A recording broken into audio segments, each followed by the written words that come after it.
কিসের পুলিশ কিসের কি, দেশ তো চালাই আমরা। এবারে সমন্বয়কদের বিরুদ্ধে চাঁদাবাজির চাঞ্চল্যকর তথ্য দিলেন ব্যারিস্টার রুমিন ফারহানা। রুমিন ফারহানা সমন্বয়কদের চাঁদাবাজি নিয়ে কি বললেন, জানতে সম্পূর্ণ প্রতিবেদনটি দেখুন।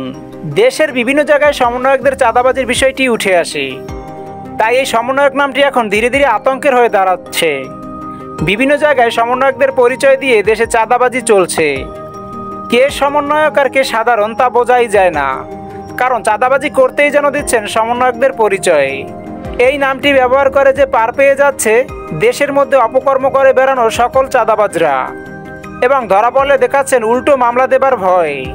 এবং তারা বলে আমাদের সাথে সমন্বয়কদের পরিচয় আছে, কিংবা আমরা নিজেরাই সমন্বয়ক।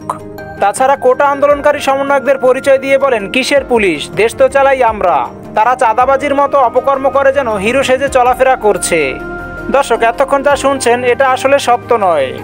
এই বিষয়টি নিয়ে রুমিন ফারহানা বলেছেন, কোটা আন্দোলনকারী সমন্বয়করা দেশের লুটপাট ও অপকর্ম বন্ধের জন্য কাজ করে যাচ্ছে।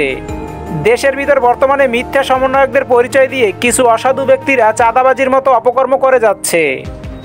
রুমিন ফারহানা আরও বলেন, যারা এমন অপকর্ম করছে তারা দেশের ভালো চায় না। তারা এখন সমন্বয়কদের নাম ভাঙিয়ে এমন অপকর্ম করছে। আইনের ভয় দেখালেও তারা বলে কিসের আইন, দেশ তো চালায় ছাত্র জনতা।